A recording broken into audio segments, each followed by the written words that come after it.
everybody, and welcome to Goddesses and Devils with your hosts, Amanda McManus and Katie Kamara. Before we get started, I would like to share with you some house rules. This show is for a mature audience only, and we ask that everyone please be respectful to one another. There is a zero tolerance for any forms of harassment, disrespect, and vulgar comments. So if you feel that your comment may offend somebody, please keep it to yourself. During the show, we'll be talking all about the paranormal.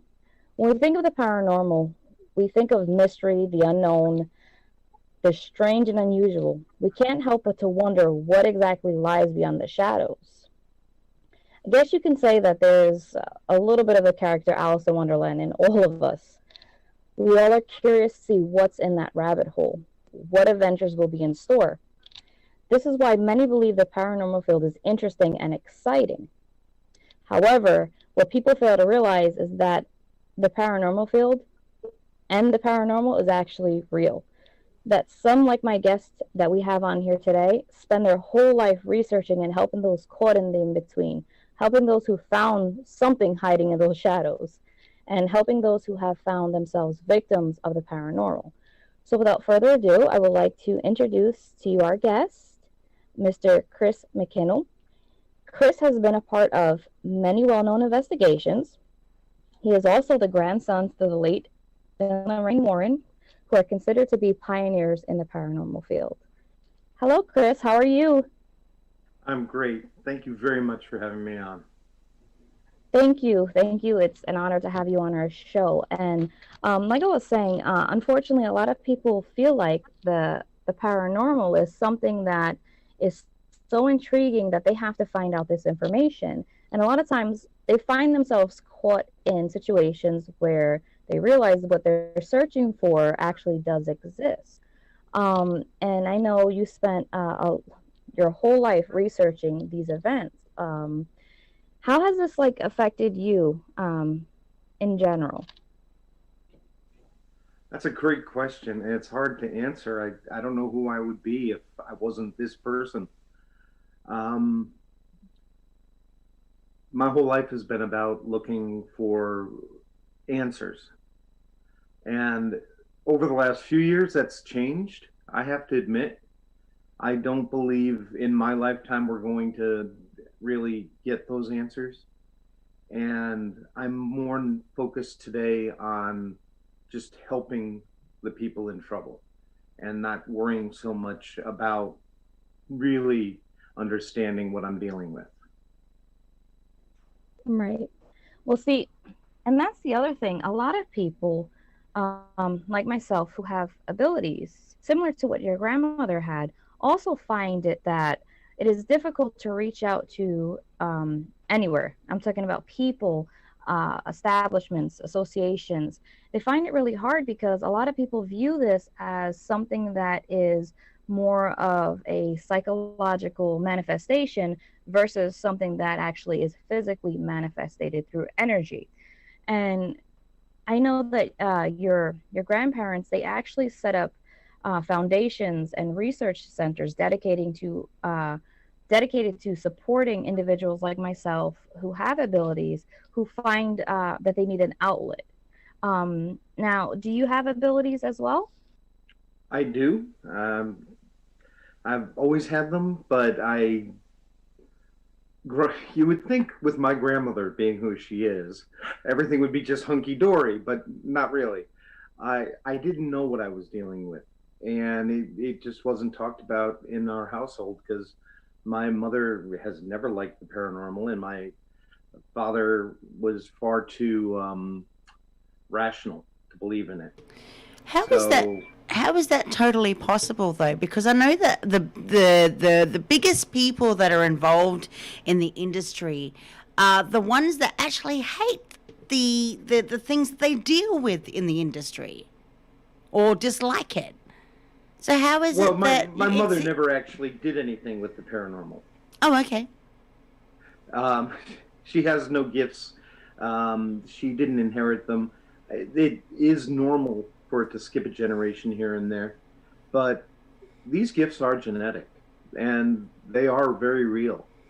And for you or for anybody who feels that they are gifted, the Warren Legacy Foundation actually has two psychic support groups. One is in English and the other is in Spanish. And we've got over 600 or 700 people around the world who are part of these two groups. And you're not going to go there and learn how to or get free readings or anything frivolous like that. But if you have problems, if you're having trouble dealing with your gifts, or if you want to learn how to work with your gifts, this is the place to come. It is literally what it sounds like. It's a support group. And I would invite anyone who's gifted to please check us out on Facebook. That actually is, like I said, really important, because there's a lot of people out there that are afraid of their abilities because they don't understand them, or they come on suddenly, because people think that, you're just born with them. Some people are actually born with them, and then some, they start shining and peaking, kind of like what we go through as we're growing up. We hit a certain stage in our life, and then we're adults, and we go through the process of being an adult. And it's similar to these abilities, where sometimes we hit a stage in our life, whether it's triggered by a traumatic event or it's triggered by emotional stress, that it brings on these abilities. And when they hit you, it's kind of like you feel that, you feel all different types of ways. You feel the pressure, the anxiety, the unknowing, like, am I crazy? Am I hearing voices, or what's going on? Because there are medical conditions that can manifestate these hallucinations, or can manifest audio hallucinations as well. So it's really hard, because with the society that we have today, we focus more on labels and the negative side of things versus the positive side of things.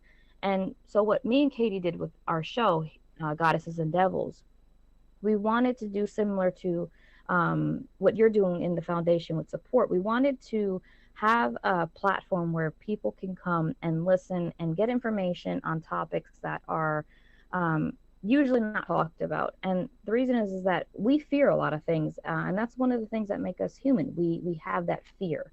We have that we're fallible, and so with that, it's really important for us, just like yourself, to let our viewers know that it's okay. I mean, if you're feeling like you have these abilities, or you're feeling that, hey, maybe this is not an ability, there are support groups out there, and don't be afraid to reach out to them.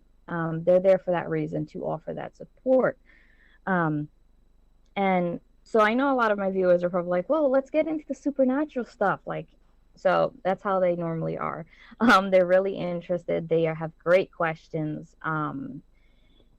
We actually decided to go live today instead of on Halloween like we initially planned, because we felt that this was really important for people to hear and know that there are support, like you were mentioning, out there. Considering today with the pandemic and things out there, they need that extra feeling of support. So with the investigations, now, how did you start getting into them? Was it more like, okay, hey, we're going Sunday fishing type of thing, or was it like, hey, I'm interested in this?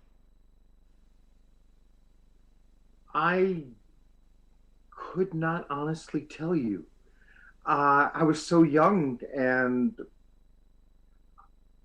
I think my grandparents perhaps invited me on a lecture tour, and I got to see what that was like, and see my grandmother at a haunted house when I was a teenager, and watching her amazing abilities, to stand out front in front of this house in Ohio we'd never been to, and we didn't know we were even going to.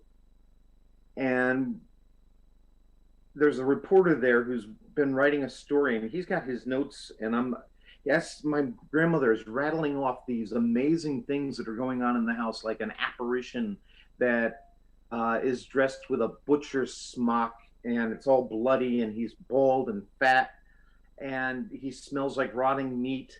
And I'm watching the reporter tick off these things that are on his story that has not printed yet, that has been reported by the people in the house. And I was just like, wow. And your story, about my grandmother and her influence on people with gifts. Thank you. Yeah, I've heard that many times, and it always touches my heart. Because she really was amazing that way. She didn't hide who she was. She wanted to be normal, as she put it. But she used her abilities to help people, and that's all that mattered to her. She felt they were a gift from God. Right. And a lot of the times they really are. I mean, you know, we look at it because people, when they're studying religion, they study it from, a one-eyed shut type of view. They look at it, they think everything's literal, and it's really not.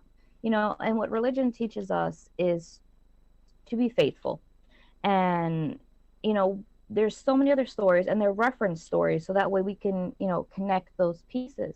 And sometimes people take these stories and they make it their own. And when they do, sometimes they throw a little bit of their, I would like to say, their false ideations on it.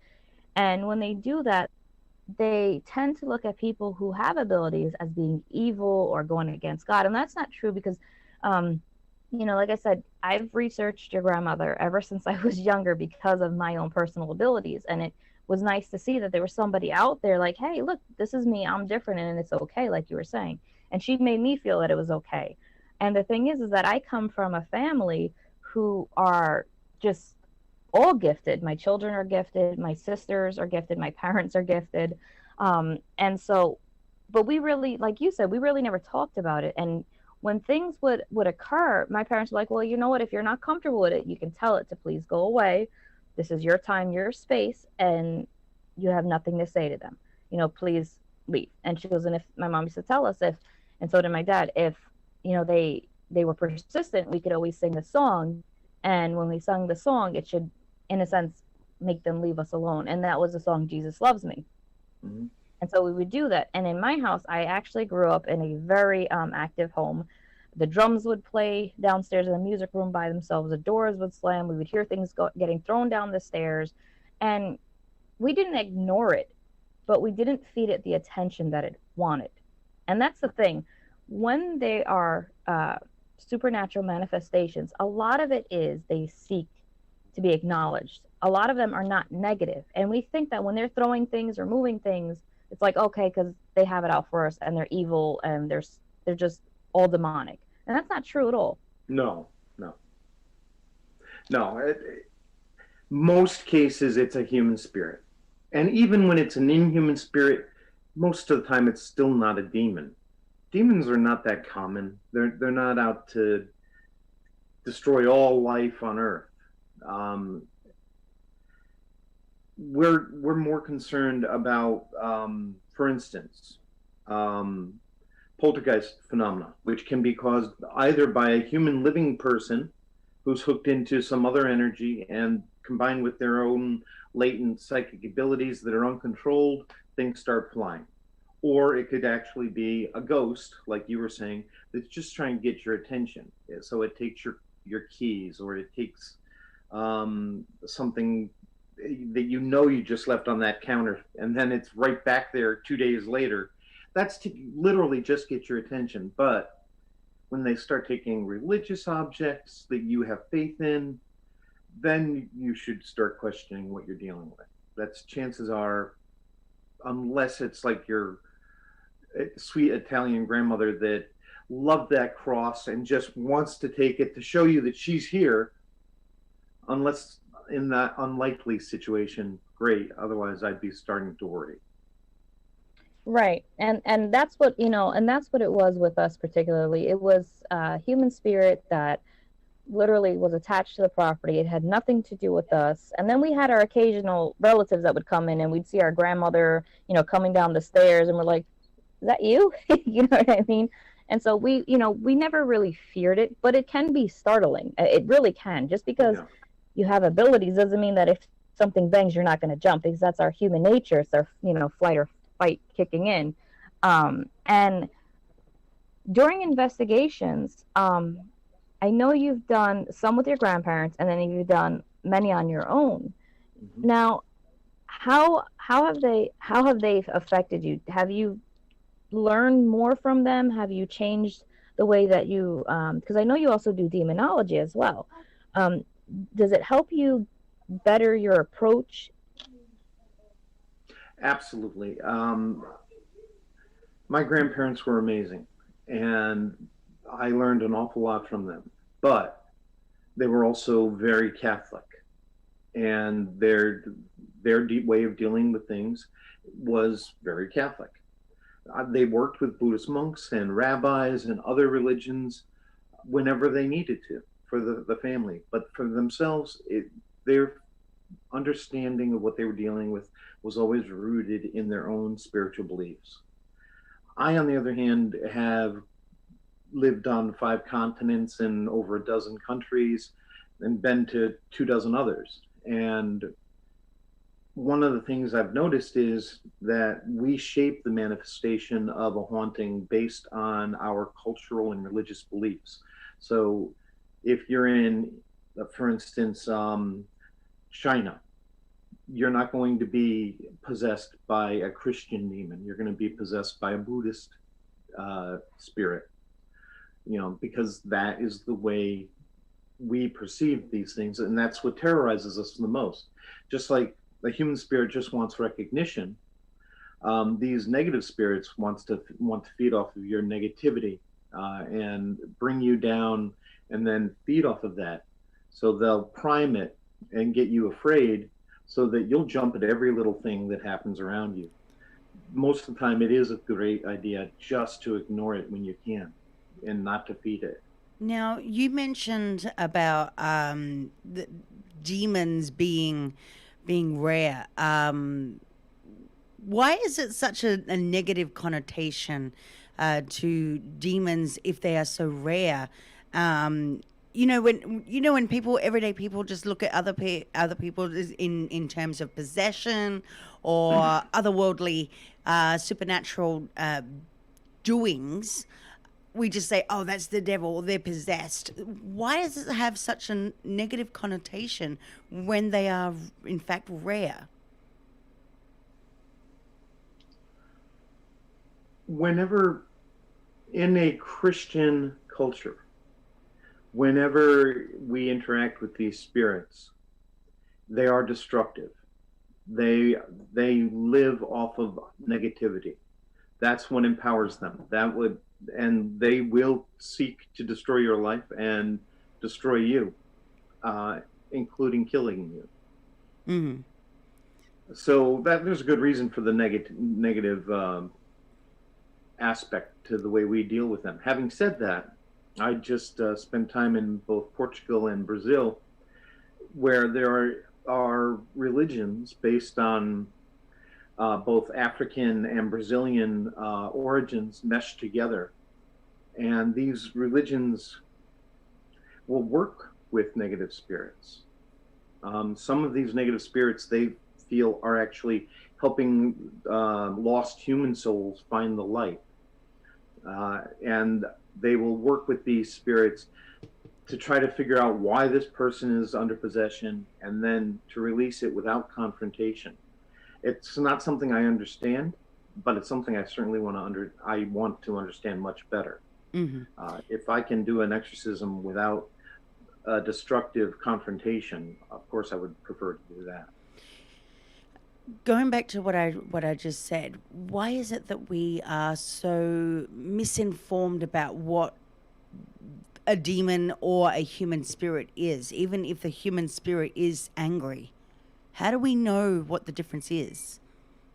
Rather than, say, "Oh, well, they're possessed, they're the devil," or something like that, when it's actually a real demon possession. That's a great question. I would first start by saying 50% of what we do is diagnosis. It's figuring out what you're dealing with.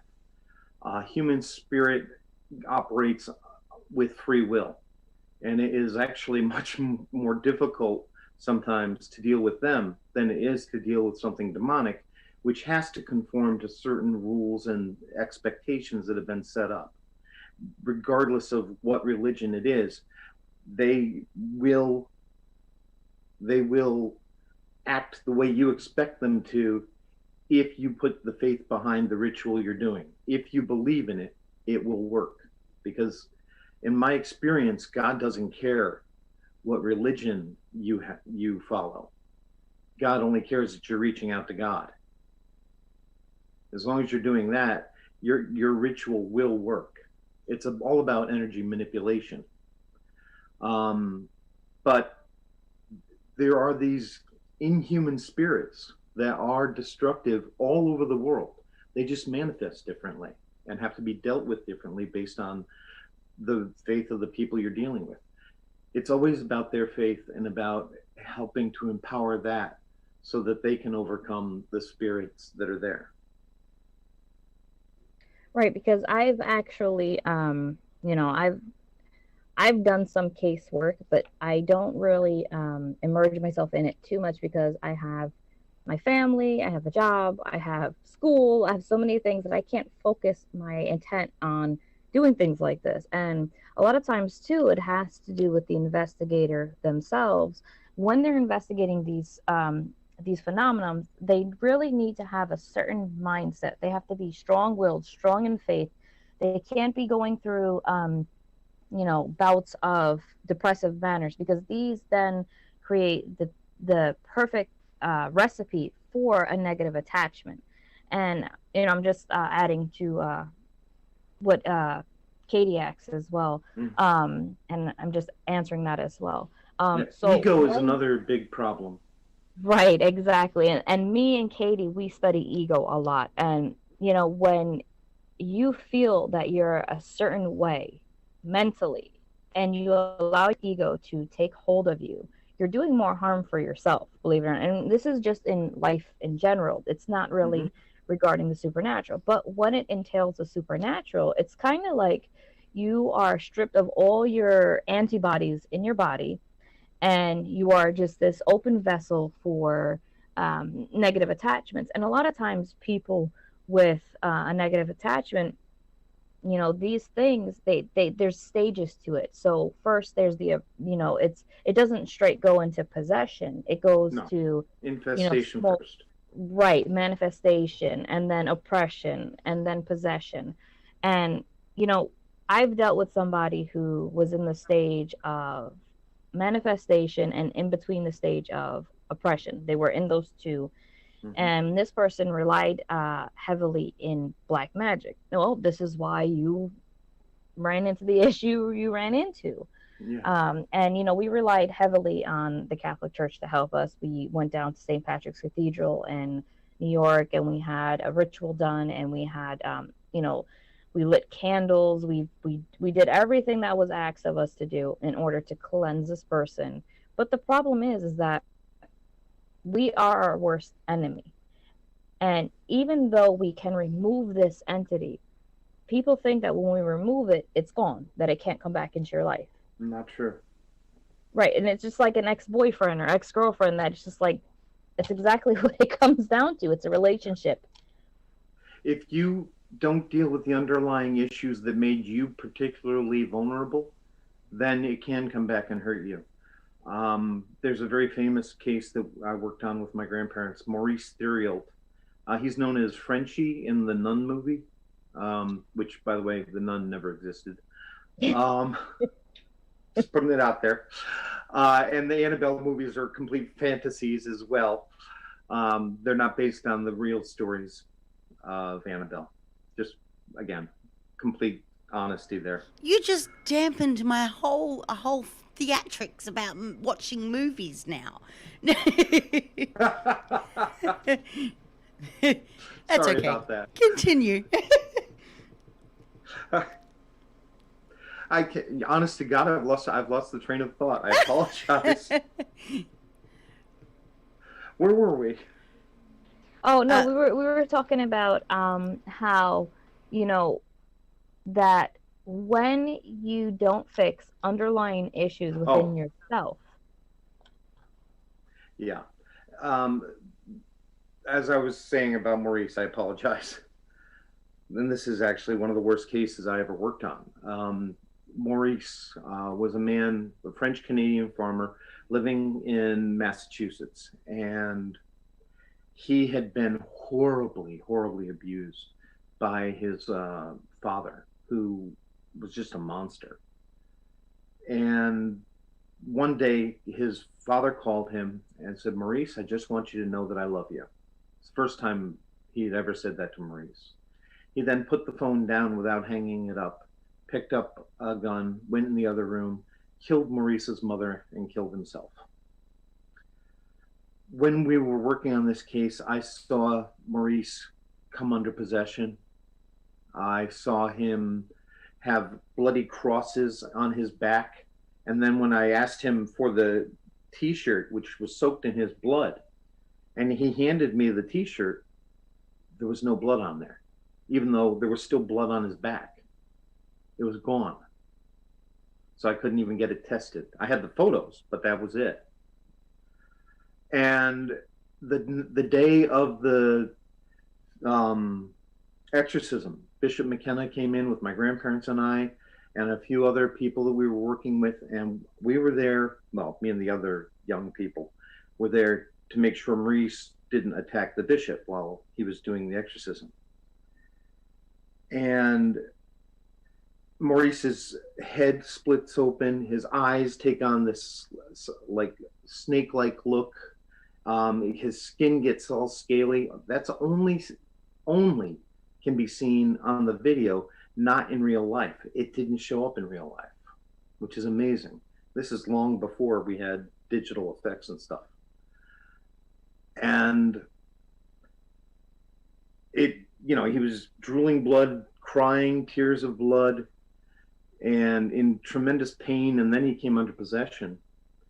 And the bishop did expel this thing, but a few years later he started sliding back because he never dealt with all the traumas in his life and the PTSD and horrifying abuse, and this thing latched onto him again.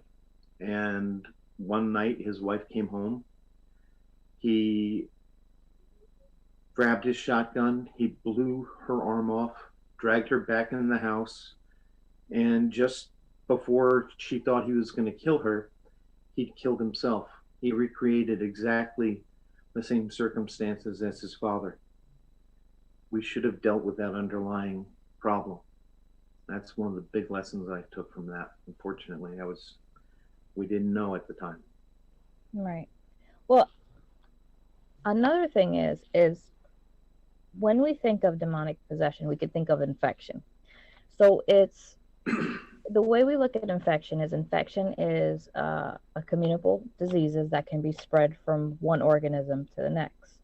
With this particular case, and I've researched the case of Maurice, and I understood that his father was sexually abusive. He was conducting himself in mannerisms that we find to be wrong, which is bestiality as well. Yeah. And for you guys who don't know what bestiality is, I don't suggest you looking it up. I will tell you really quickly what it is. It is a human being having sexual relations with an animal of any kind. It's called bestiality.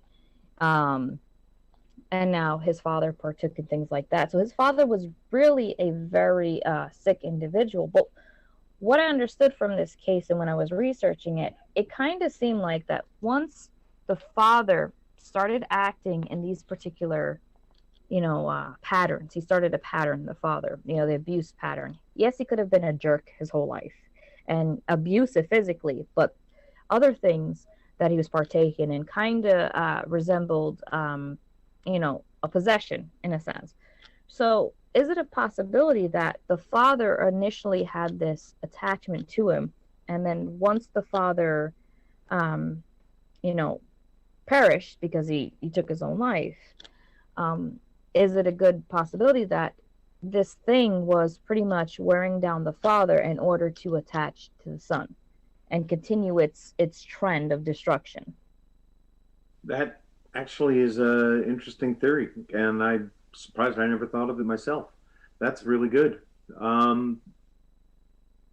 We had an experience. It was the first day I met Maurice, and my grandfather thought it would be a good idea to visit Maurice's father's grave, and Maurice could say a prayer and ask and tell his father that he forgave him. And while Maurice is standing there and saying, Dad, I want you to know I love you, we were all right there.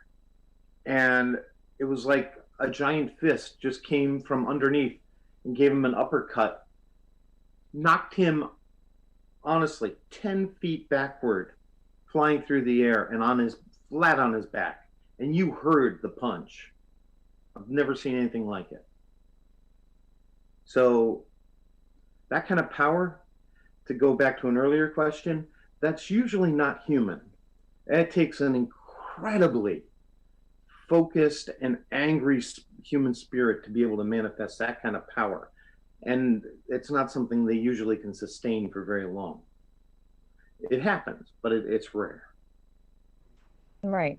And see, and that's what, that's what people don't understand is they think of it as electricity.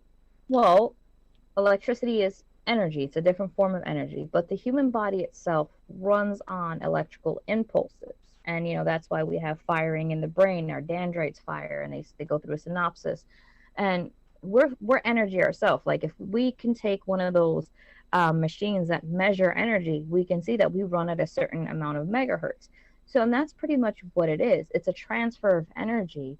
And these spirits, they use your energy, they use your household energy. That's why batteries drain, that's why lights flicker. It's their way of trying to manifest state. They can't really do much of anything in their sedentary, because they're not feeding off the energy.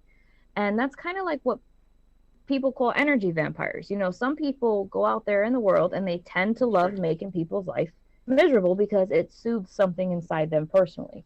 And we see this, so it's really hard that that people, and it's hard for me to understand too why people always feel the need to prove what they don't understand, but then they fear what they don't understand. And it's kind of like you're putting yourself in a position where it's like, well, you're going through, like I said, that rabbit hole. You don't know what's on the other end of it, but yet you want to go through it because that curiosity just pulls you. And then a lot of times that's what happens. We go and search for these things.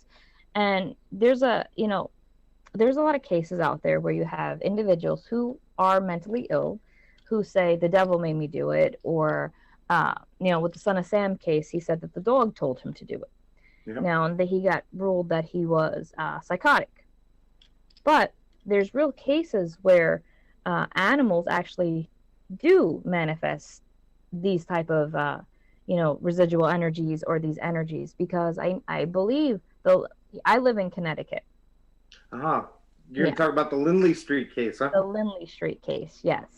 That was a famous case that they threw so much attention in. It was a well-recorded case. Threw so much Bridgeport, Connecticut. Yep, that's exactly where I was born. That's where I'm from. All right. Yeah, I wasn't born and raised here, but my kids a better life, and because schooling was so much better here than what New York institutions could offer them. So we came here, which, believe it or not, it's really funny how it was drawn to Connecticut. You know what I mean? It was a real funny scenario how that happened. And it literally was my son chose that he was going to come here in Connecticut, and I had him in Connecticut. And we moved here. So he picked for us. So there was other, reasons to why we moved here. But, here, when I like to do historical research on where I live. So I knew about the Golden Hill Indian tribe. I knew about Abraham Lincoln doing his speech in the hall in downtown Bridgeport. And I came across the Lindley case. And it was so well documented. You had individuals from reputable departments, fire department, police department, all these medical departments, first responders, that actually seen these events. But then later, it was played down, and then your grandparents were pretty much called names and said that they were making it all up. But yet, so many people saw it. Yeah. Yeah, the problem, and I've run into this a little bit with the police. They're concerned with law and order, especially the order part.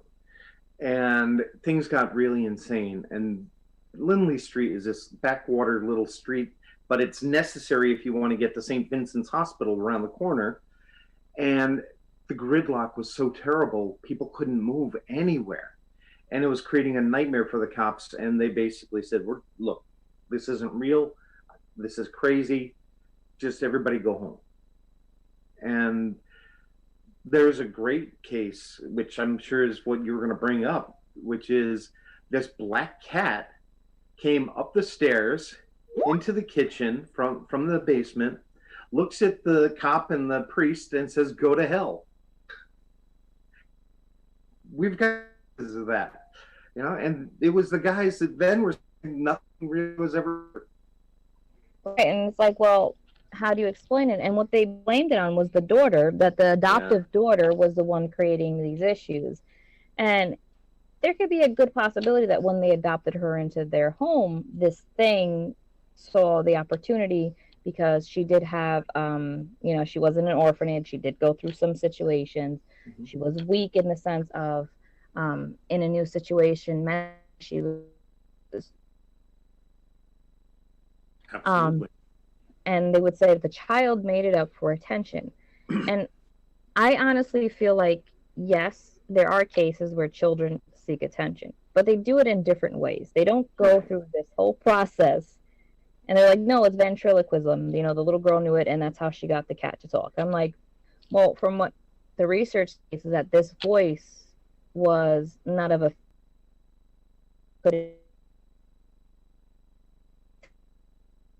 specific way, that it, when replayed back, in a sense, it created a whole different effect. It was kind of like a transformer type. It was like a weird voice. And the problem is with that is, how could the child produce that?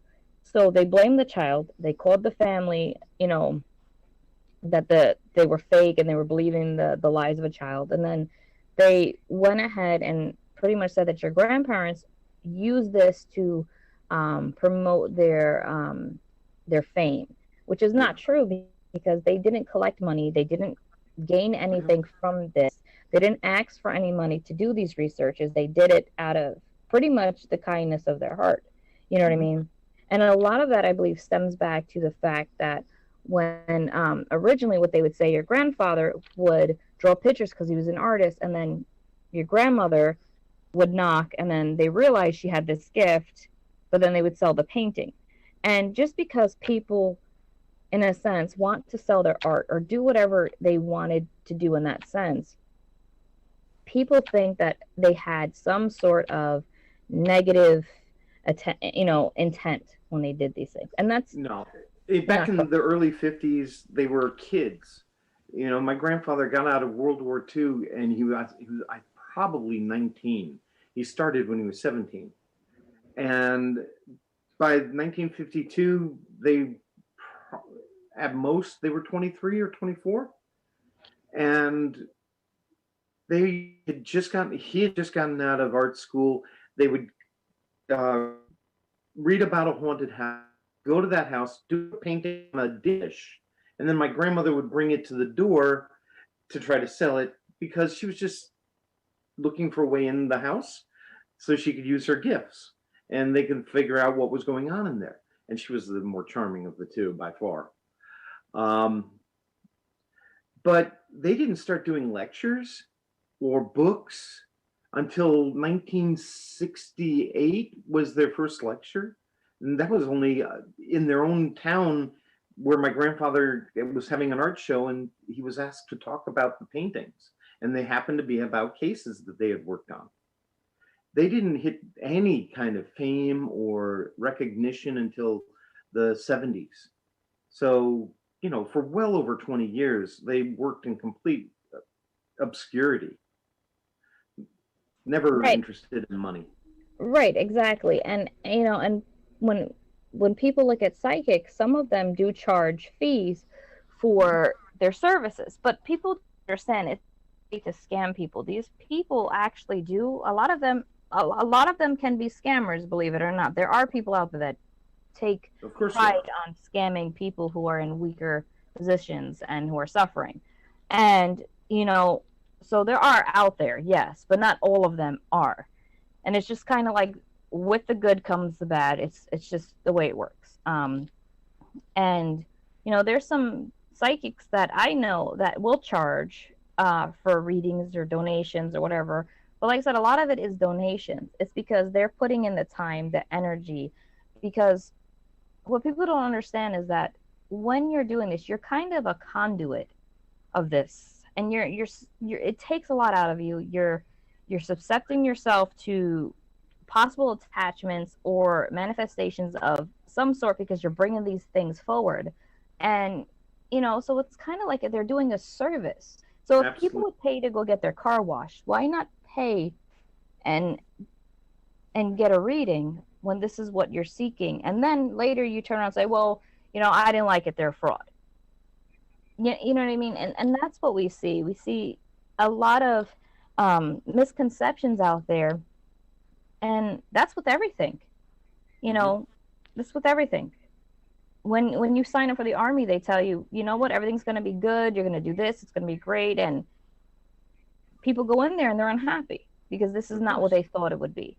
Same thing with work. Anywhere you find a field of study, and that's what it really comes down to, is that you know people, they always look for the negative in things. They don't look for the positive. They don't look at the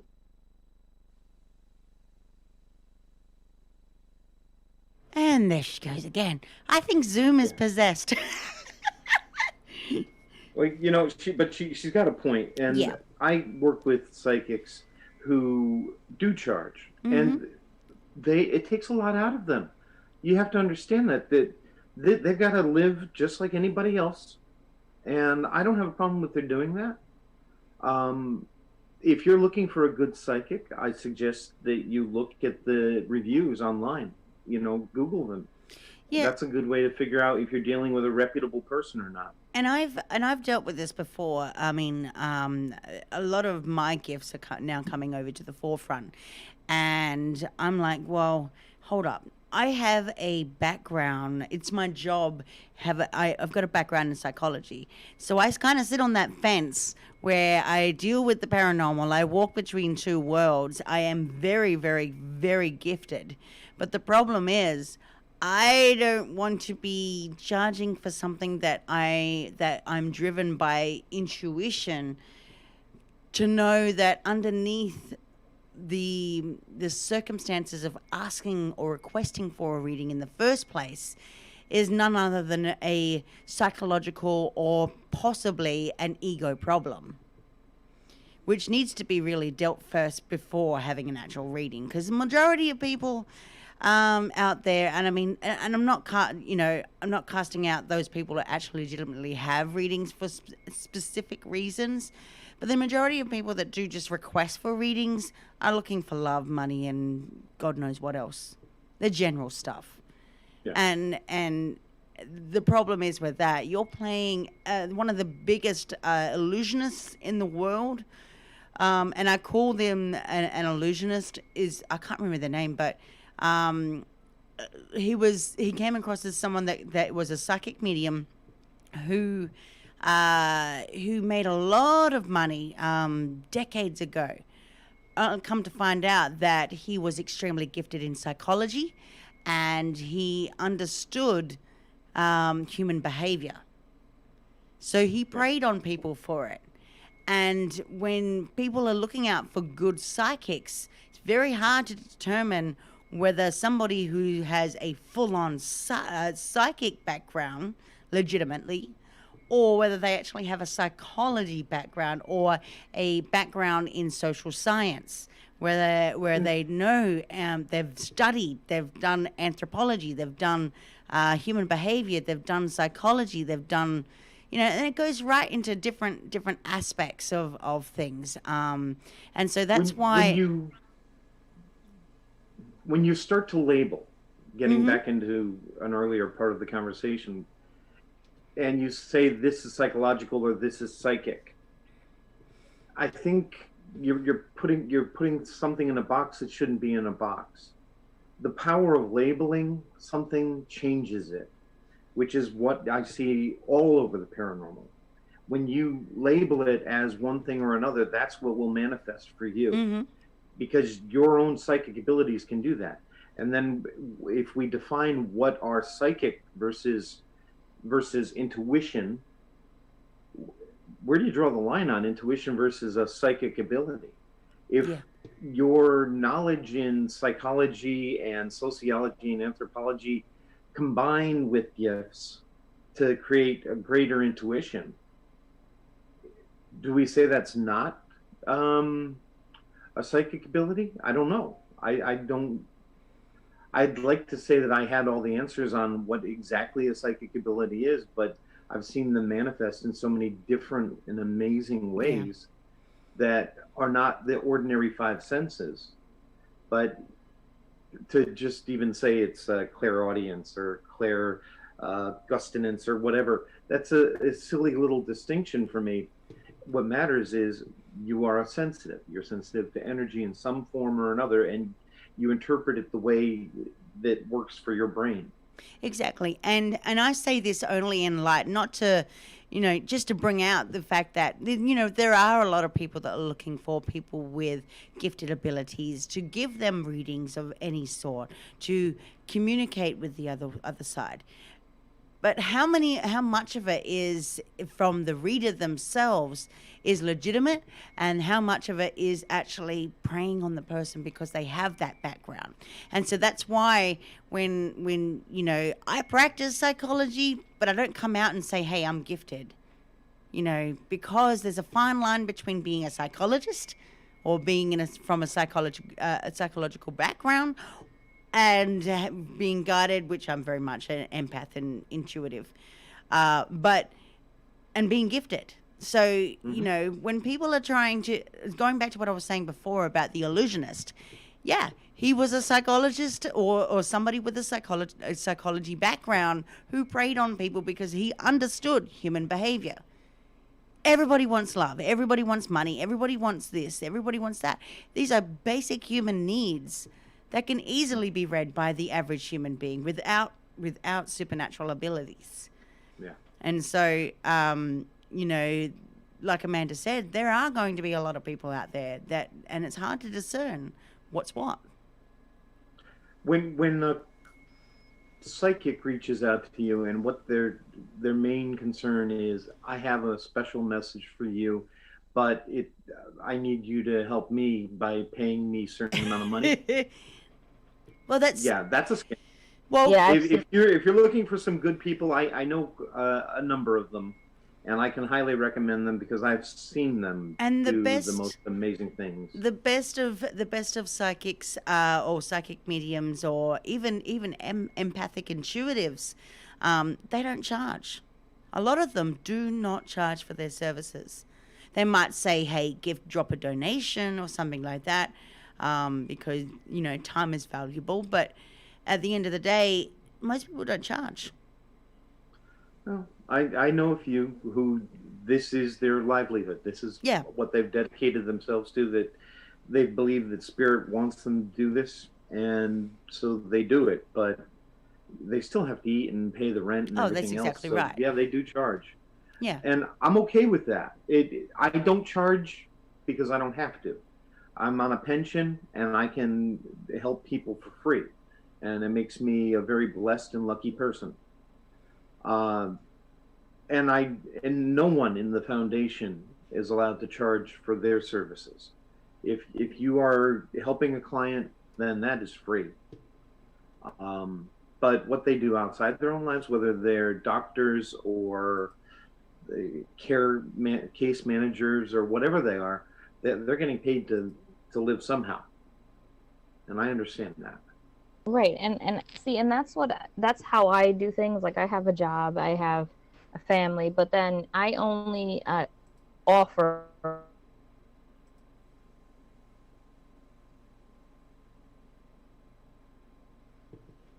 And she'll come back in a second. Yeah, that's okay. But no, I am the type of person to throw things into the pot. So, sorry, I froze. so So for the listeners out there who are kind of a little confused on my viewpoint here, my objective is to sit on that fence. I could see both sides of the fence. So I'm not singling out anybody. I just wanted to put it out there. I'm not singling out anybody. I'm just saying that there are the few majority or a very few out there that will that is either misunderstood about their intention or their intentions are completely way off. Oh, there are quite a number of them actually. There's any of these psychic shops. There's an actual underground criminal empire that runs a lot of Wow. them. So, and they've got a script. Yeah, I hate scripted. I can't do scripted. So you got In to be fact, careful. in fact, when I do my readings, even Amanda will tell you that my readings are completely. It's a free. I do tarot readings. I've only just started it, but and I threw the spreads out the window. I will just keep pulling cards like nothing, and to keep until I get a message that it needs to be heard. 9 times out of 10, it's smack bang on. But that's why I do it that way is because I can't be scripted. It sounds cheesy, corny. Hmm. Yeah, Well, and that's the it's thing. It's not dishonest. genuine. Exactly. It's not genuine when you do it that way. And I keep freezing. I'm sorry. Like I said, I do have crappy internet, especially when I have all my youngins running on my Wi-Fi. But it's because they are schooling. But it's okay. But what I was saying before I got cut off is, usually with me, and I've done readings for Katie, and I don't charge a single thing. I do it because I like to help people. I do it because I feel that I'm needed. But if I feel so there's situations where people are like, hey, Amanda, I want a reading. Well, I'm like, no, I'm sorry. I'm busy. I can't. I don't do it on the whim or the request. I do it when I feel that there is a need or someone needs my assistance. Because a lot of people out there don't realize it, but they they tend to gravitate towards psychics because they think they have the answers to everything, and we don't. And that's what it really comes down to. I can't pick the winning lotto numbers for you. I mean, yeah, I probably can tell you what scratch off to pick, and you win. But that's not what I'm here to do. I don't do it for personal gain. Same thing with my husband. My husband gets really annoyed with me sometimes when he goes to the lotto store and wants to buy a scratch off, and he says, "Hey, which one do you think's gonna win?" And I keep it shut, and I tell him like, "Look, I don't do anything for personal gain because there's a lot of negative that comes with you being that way. When you are that way and you're in it to win it type of thing, there's never really truly a winner. You always lose something in the process. It's Yeah. kind of like culture. Culture is a consistently unstable, changing thing, and it changes through transculturation, diffusion, innovations, and when we set our mind to one thing and we have this ideation that it's always going to be the same and it's going to be perfect, and that's not true. Nothing in life is fair. Nothing in life is perfect, and nothing is given to us. And that's what it really comes down to, is that some people take advantage and they gravitate towards psychics and they think that, hey, she's going to help me win the lottery. No, I'm not. But if you have a situation that you're going through and you need some guidance, and I feel the need that I'm pulled to you, I will.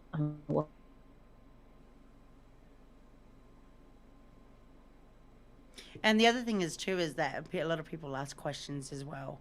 I tend to just go cold. Go cold. Absolutely, don't ask questions because a good psychic will tell you um, uh, what they feel is to be intuitively guided to be correct, rather than I'm going to give you all the answers. Now I'm actually taking you on as inauthentic and reading you. I'm You actually know, reading your behavior and what you're saying. my experience early in my awakening to my Mm-hmm. abilities and understanding that I had these abilities was in college. And people I had known for a while would ask me to, you know, look at their aura and read them. And the truth is, the thing I learned was most people do not want you to tell them the truth. They Yep. do not want to hear what you see. They don't want to know that you see their secrets. They want you to tell them some fantasy, some pretty Well, lies, that's and why let I them was go off. saying that's why I was saying before. Everybody wants love. Everybody wants money. Everybody wants whatever else comes in between. Yeah.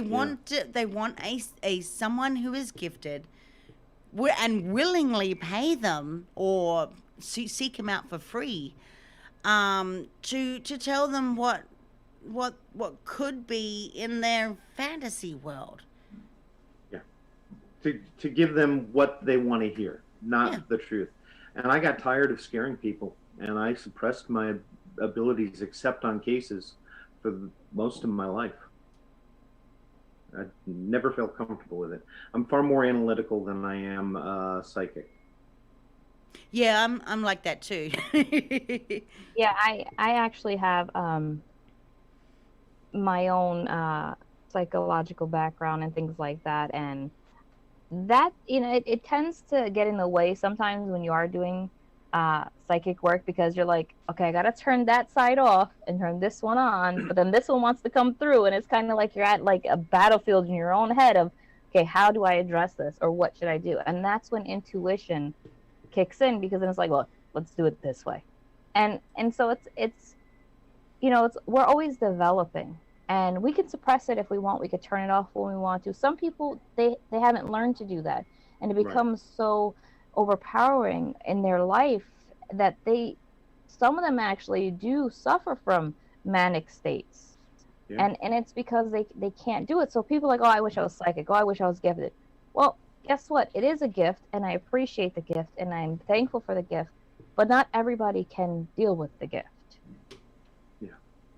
That's why we started our support group, because so many people after the movie started coming out were coming to us and asking for help, and we realized a lot of these people are being overwhelmed by anxiety that they're picking up because they're empaths and they don't know how to protect themselves. So that was the genesis of the support group.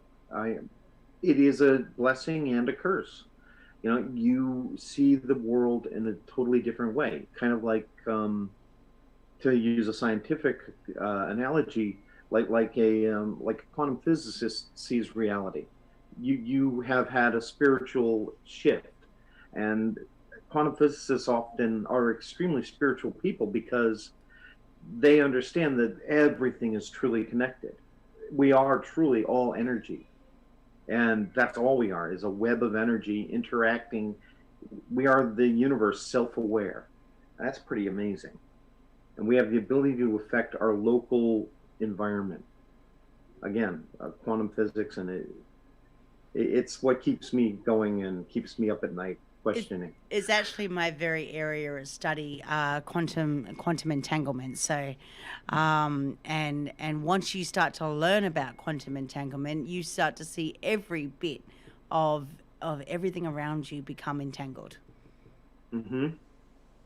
Which to me is the definition of karma. It's those Mm-hmm. attachments you cannot let go of. It isn't about you did good so you get good karma, or you did bad so you have bad karma. It's it's about, I haven't learned this lesson and it's going to bother me forever until I learn this lesson. So that's part of your karma, something you're going to keep coming back and trying to figure out until you get it right. Or it's the people that you've made attachments to and you can't let go of, and therefore you follow them from lifetime to lifetime, like a beehive of souls, soulmates. Or twin flames. Yeah, well, twin flames, which is a new concept for me, actually. I've only known about it for about 5 years, is more the idea of one soul that's split in two. You're not half a soul exactly, but you Mm-hmm. are two parts of a whole. And when you're dealing with energy, you can split an infinite number of times. Um, so it doesn't matter how many times you cut it, I would think. I get into some esoteric ideas sometimes. Oh, well, I can go straight into sacred geometry with that one, but at the same time, yeah, twin flames is quite a popular subject, and of course, we're always you. Well, I can give you a little kind of correction. You can't half a soul. We're all perfectly one whole soul. So the concept itself is a little bit askew.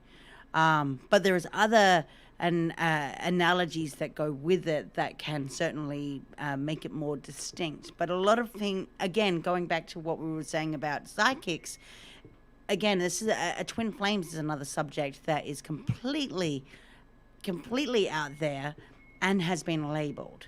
Um, I've done multiple shows on this one. I've done a massive article that's become popular.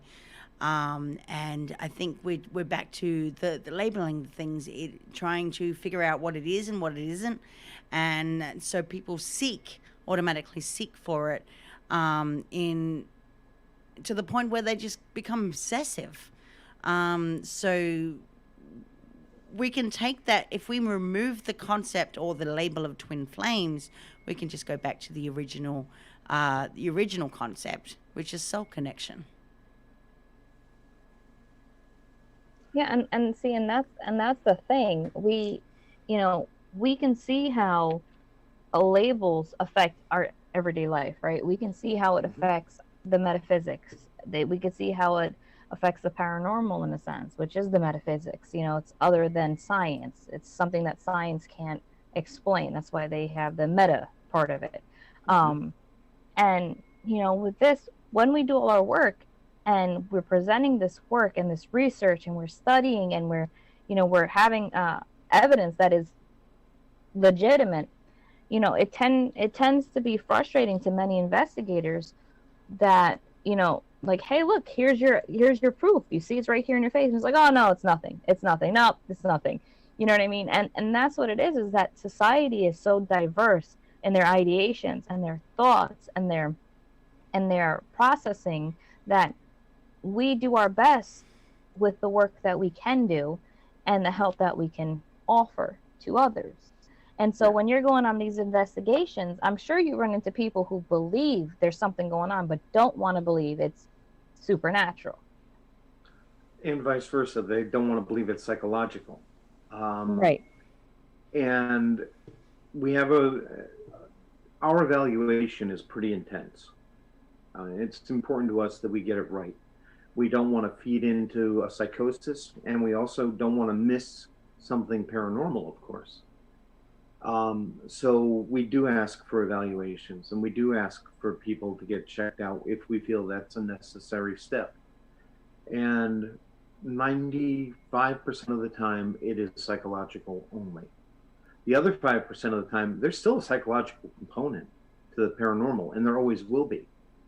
And so you have to understand that as well. This isn't a career for hobbyists. If you're not dedicated, if Amanda, an amazing amount. I'm listening to you, and I'm like, she's good. That she knows what she's talking about. And if you're not, if it's not a person like that who has got the right mindset, the right heart, isn't in a bad place in their soul, because that, as you said, open you up. For a long time, about a quarter of my caseload was people who called themselves investigators who had gotten in trouble because they didn't know what they were doing. Um, One of the things we're trying to do with the foundation is educate the next generation of researchers and to instill a code of ethics. Whether or not you're a part of the foundation or not, everybody should be held to a certain standard. And if you're just in it to stir up trouble in the house, to get some likes on YouTube or whatever, then you're not doing good work and you're not helping anybody. And you shouldn't be there at all. And unfortunately, a lot of these TV shows now are advertising online, trying to get families to give up their privacy, to open themselves up to public scrutiny. And I'm telling you, from personal experience with my grandparents, don't do that. Don't open yourself up to the public. It will mess up your life. It will make the case 100 times harder to deal with. It's the kind of thing you deal with in private, as if you were dealing with any disease. You know, the medical profession protects your anonymity, so do we. And that's the way it should be. We shouldn't be advertising you on everywhere. Yeah, You it know, is. It is very similar to. I've always suggested for people who have abilities and whatnot and want to use it on the forefront to get out and maybe TV, radio, and so on and so forth.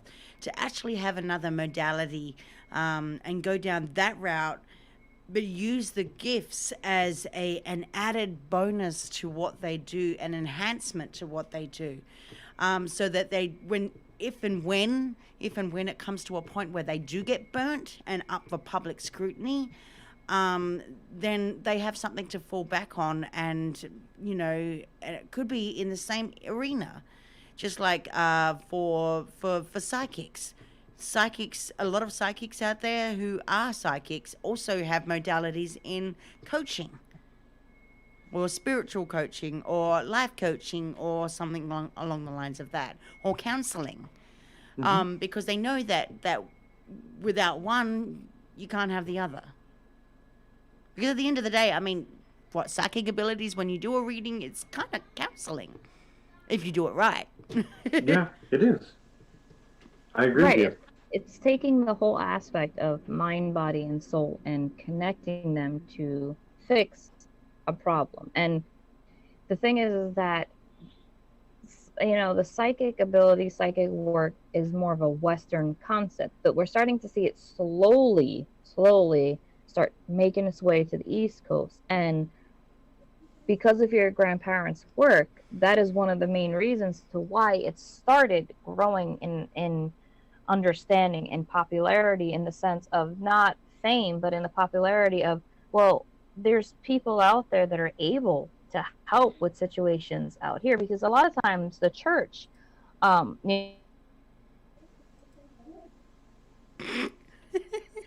it's really sweet of you to say these things about my grandparents, and people do that all the time.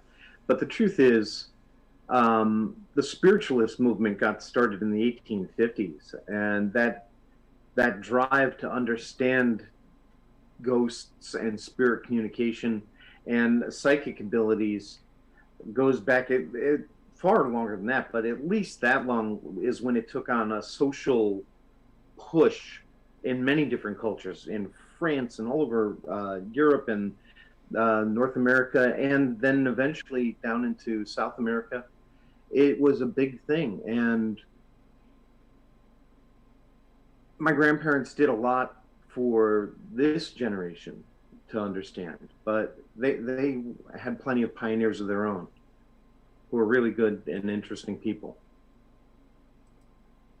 right, and we don't hear about them, and that's what it really is that, you know because we want that order, because we fear the unknown, we tend to neglect that. But that's all part of the whole holistic approach to helping an individual, and that's what Yeah, we need to understand.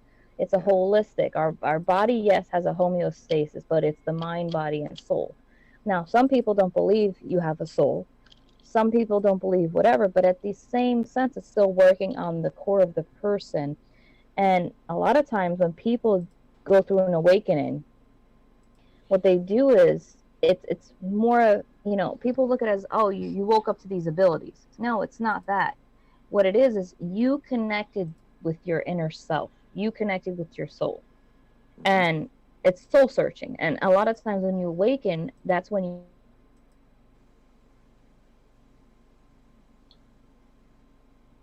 And we lost you again. Just Okay. when she gets to the meat, the meat, and Yeah. she will come back in a second.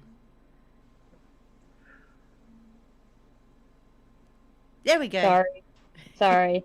But what I was saying is that, when sorry about that, when you go through an awakening and you connect with your inner self and your soul, there is not just that one awakening. It doesn't define anything. You can have many of them. And people, it's a point of ascending to your higher self, to your better self. And that's what people really don't look at it as. That's exactly what it is. It's the spiritual aspect of getting the body back into homeostasis through connecting it through its roots, and you're bringing it back to its roots. Yeah. Balance and a holistic approach are everything. That holistic approach is what I preach with the foundation. And it doesn't matter if you believe in a soul, even if you just think of it as your mind and your emotions and your body, it's still about balance. And again, we're getting back into the whole idea of labeling. Don't bother labeling it. Just understand that you need to be balanced. Right, Yeah. exactly. And that's what it really is. We just need to find labels, because then once we label it, we think we know it. And that's not how it works either. It's not. There's so many definitions to explain one thing. Well, it can be very useful and very powerful if you label things in a positive way all the time. Then, yes, everything is fantastic and you will empower yourself, and labeling theory works great for you. It's when you start labeling yourself as a loser or under possession that you start getting things to manifest in a very negative way. Your thoughts carry a lot of power. Right. And it's similar. Like people say, okay, the power of prayer. Well, it comes from your thoughts. It comes from your heart. It comes from, Mm-hmm. and it's the energy you're putting forward. It's just like with curses.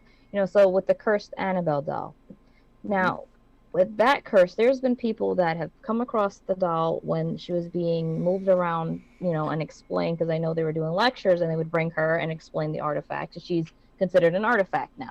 Yeah. But she does have something attached to her. Um, people would feel sick. People would feel like they were pinched or whatever. People explain a lot of things that they went through. But with that, it's the fact that it's the energy in that belief, and people don't understand that. Right. You know, That's with right. the, with the Annabelle doll, it was given as a gift. It's a child's toy, but unfortunately, the spirit latched onto it, and that's what happened. And then it was transferred. So it's kind of going back to my theory of how these things spread like an infection from one host to the next, because we are They all can. organisms. They certainly can. And I've worked plenty of cases where we've seen, for instance, a research team get involved in something they shouldn't have gotten involved with. They didn't understand, and now the spirit that confronted them is showing up on their cases 2 or 3 weeks before they even get to those cases. It is spreading out like a psychic infection.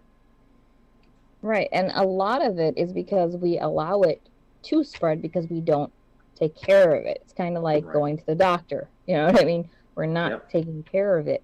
And then when we put in all that negative to it, it just promotes it even more and causes it to just grow continuously until this big thing becomes a contagion, and it consumes you. And that's Some of what the people got to look at it. some of the advice I give people when they first come to me is, first off, clean your home, make it uncluttered and as clean as possible. You want a free flow of energy in the home. You don't want a lot of junk in there. And you'd be amazed how many haunted houses are filthy as can be. Whether that's because they're so distraught and then the house got bad, or it was bad and then the house became haunted. I couldn't say off the top of any particular case. But you want to fill your home with relaxing music, old comedies that make you laugh. You want to fill your home with laughter and love. You want to make love. You want to take arguments outside. Don't leave that boxed up to fester inside of the home. And do your best to forgive one another before you come in the house. I know it's not always possible, but all of these things you do to raise the energy in your home will help to keep the negative spirits away. You're basically inviting in the good. My grandmother used to say, like attracts like. you put out positive energy, you're going to attract positive energy back. Right, it's the laws of attraction. What you Yeah. put out into the universe will come right back at you. It's just a matter of how you choose to put it out there. And that's the thing. Yeah. When we think of legacies, what type of legacy do we want to leave behind? Do we want to leave behind one where we're known to be jerks or idiots or mean or nasty or just completely vulgar or whatever the case may be? Or do we want to leave a legacy behind that we can say, no, we were good people. We worked in the light, we did right by humanity, by animal, by nature. We did everything humanly possible to show how much we care, we loved, and how much we loved. And that all gets produced in the way we function in our everyday life, like you were saying. Just because we do it in our home doesn't mean we shouldn't carry that with us. And that's another thing that people think, okay, well, it don't affect me once I get home. That's not true. You know what I mean? It's not true at No. all. So No, it is. whoever you want to be or be known as, then you want to put that out there because it will attract the positive. It will attract the good. And a lot of times, like I said, when we attract these negative energies, it's because it's something that we are putting out there. It's kind of like your house is black, right? It's completely pitch dark. It's just the darkest thing on the block. And then all of a sudden you switch on a light. And it's like, oh, I'm going to go there. I'm in this complete dark area. I see the only Hmm. light, I'm going there. And that's what they Right. look for. They look for that porch light, in a sense. Yeah. Yeah. And then I where's the say that house? psychics are like lighthouses, Right. and normal people are just candles in the dark. So when that big lighthouse blows up, it of course attracts all the spirits. Right. And I had to learn that as well because like I said, because I do have these abilities and I do some of the work, it's like I also need to learn how to turn that lighthouse off to the wrong things. And that's what it is too. We don't understand that it's really execution on how you function and how you go forward that really makes a difference in what you're doing in your case or in your work or in your life. It's how you decide to do it. And depending on your belief system, any ritual will work. You just have to have faith in it. And what you're doing in in your particular case as a psychic is setting boundaries for psychic interactions. Like, yes, I will work with you during this time for these purposes. Otherwise, no. And you set those boundaries through ritual often. I've seen it in every religion I've studied. They have different ways of dealing with the spirit world and setting up boundaries so that people cannot be hurt. And the spirit world respects those rules, regardless of what religion it is.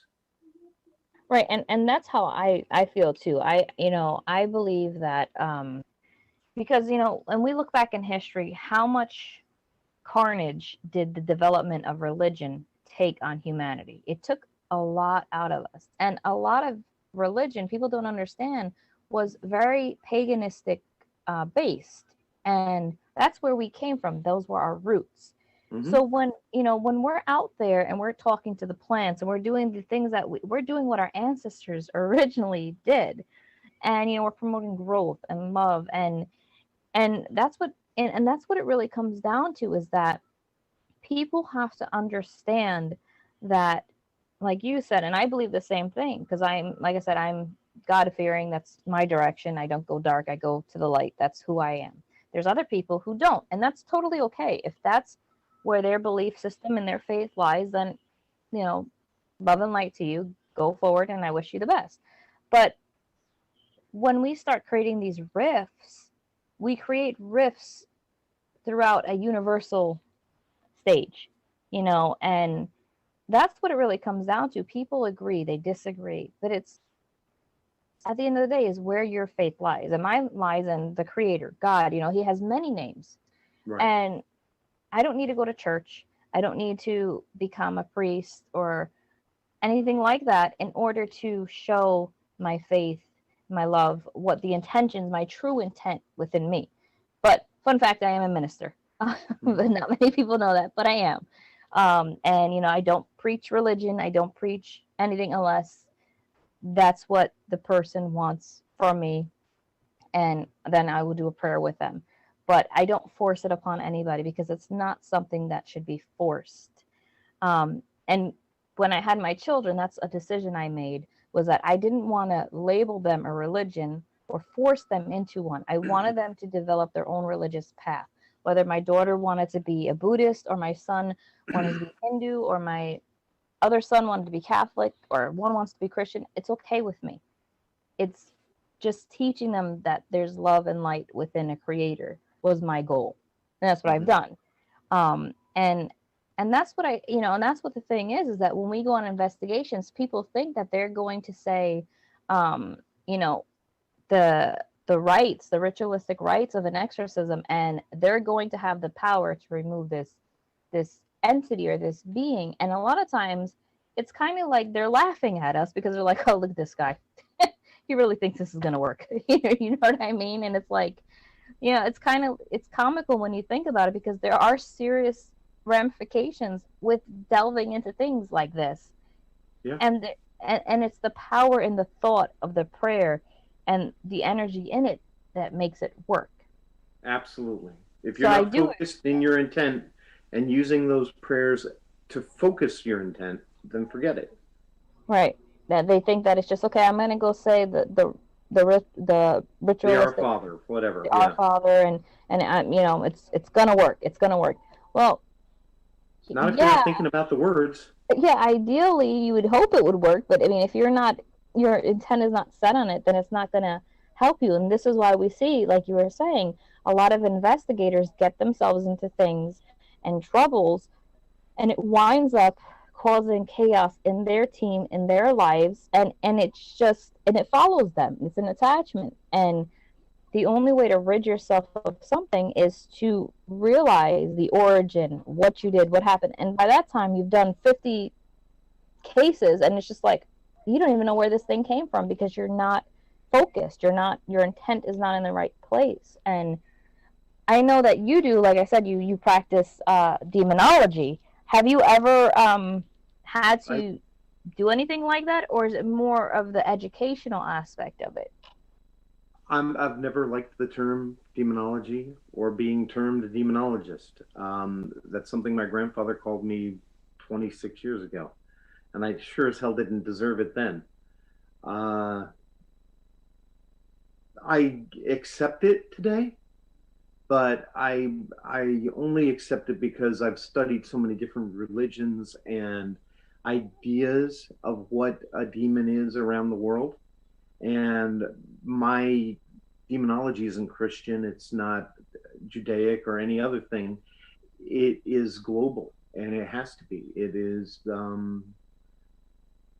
perhaps a little more unique.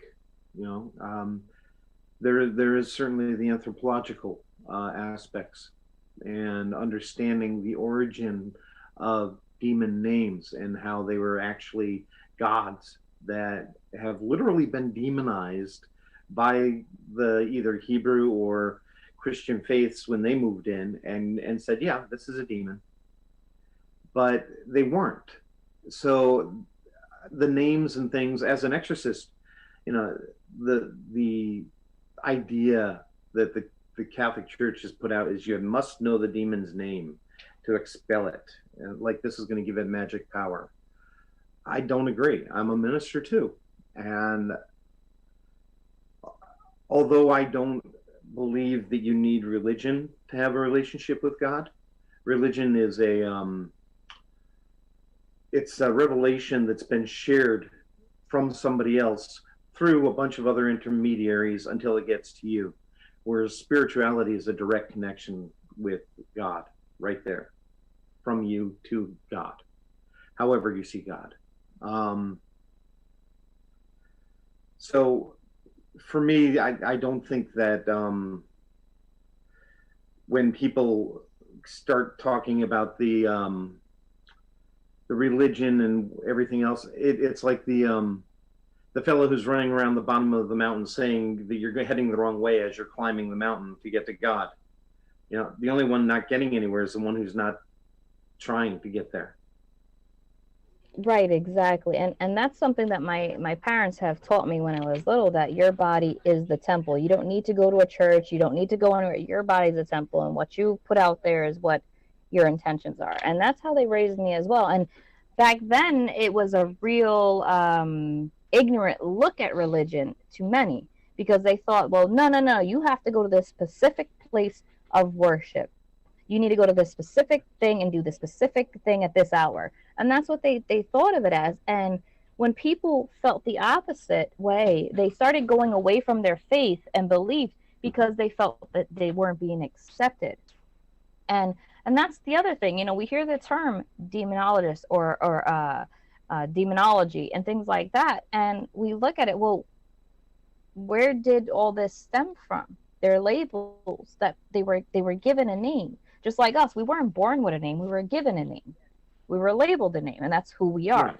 Right. And that's the intent. So I do understand that many cultures work with quote unquote demons, and there's certain belief systems, like they have Santa Muerte that works with the Saint of Death. Right. Which, when we hear the Saint of Death, we're like, oh my God, I'm going to stay away from that. Like, no, that's bad. I'm going to stay away from it. But to them, in their cultural beliefs and upbringings, they work with different entities and deities, yes, but they to them they're not demonic. Whereas to us, they're like, oh my God, they're evil, and Exactly. that's what it comes down to, is where we discern the intent. And people don't see it in that light a lot of times. They see it more, like I said, just the generic, I'm this, I'm that, you're that. And my parents never raised us that way. We actually have Native American in us, and we and they were really attached to the land itself. They believed in spirits and supernatural beings and entities, and they really had this intricate belief system, but it made more sense to me for some reason than any other thing. You know what I mean? And that's how my parents raised us. Like I said, was not to pick a religion or be born into a religion or whatever, but to understand exactly what we are doing and what our intent, to understand our faith. And that's exactly what it came down to. So, when we throw labels on demonologists and demons and all these, we're putting that negative out there before we're understanding it to the fullest. So I do agree with that as well. I don't, and exorcisms are, very far in between, but they happen, Yes, they and are. they happen because they're needed to happen. And have you ever performed one yourself? Yeah, I've done 4 or 5, and I'm due to do another one, but unfortunately, with lockdown, it's been postponed again. This has been ongoing. I've been trying to get to this young man for well, realistically, for a couple of years. He's been under attack for 20 years and in an asylum. It's attacked his family. It's torn him apart. He's basically nonverbal, and I'm supposed to be doing an exorcism on him. Right, but unfortunately, with this pandemic, which is a very real thing, it really is a real thing, and people play it Of down for course, something that it's not. But no, this pandemic is a real thing. It's and it's affected so many people in so many different ways. And I just spent the last 7 months in Brazil. I promise you, this pandemic is very real. They are burying people in mass graves. And that's because in Brazil, as in several other countries, the people ignored it, and they're paying the price. right, and that's the thing, is like, you know, even though this has been a real inconvenience to people's lives, this is a real thing, and it is tormenting and hurting people out there. And people say, oh, some people use the word lightly, that, oh, I can't do this because it's just, I'm gonna do this and skip it because no, but it's a real thing that stands in the way of a lot of people's progression in doing research and doing their work, because it is such a negative thing. And unfortunately, you kind of got to weigh out the balance there. It's like, well, how can I help you if I'm sick? Or how can I do anything if I can't get to you? So it's like, Exactly. it's really, you know, I feel for you, because it's like I can feel how that, like, by you saying it, I could feel how it makes you feel, because you want to, but it's just, there's just things that constantly keep standing in the way to do it, and it's frustrating, but you keep hope, and that's what makes it better, is that you keep that hope alive that it will happen. And with the exorcisms, there are specific chain of events that one should follow when doing these things, and it's not just about saying a few words either. No, no. There's a lot of preparation that goes into it. You have to be you have to be in the right headspace. It can't be about you. If you for a second start thinking, "Oh, I'm going off to do battle with the demon," you're going to lose, because it's not about you. You don't have any power, and you better understand that going in. Everyone else from the outside can look at you and think you're a rock star or a superhero or whatever. But if you ever lose perspective and understand that it is not you and it's not about you, it's about these entities, something greater, far greater than you, that's coming in and helping this person who's hurting. Those are the people that matter. Those are the entities that matter. I'm gonna throw something out there though for you, philosophically speaking, because I believe this, and that is, God created everything. I may never, my faith comes in understanding that I'll never understand the mind of God. God created a billion galaxies. My puny little amoeba-like brain isn't going to get him. So my faith comes in accepting that mystery and knowing I will never have all the answers. I did it again. I apologize. It just It's completely okay. went out of my head. It's okay. No, we were. It's okay. That's how I feel for the last past 2 weeks doing my midterms. Like I'm just like, what the hell was I gonna put there?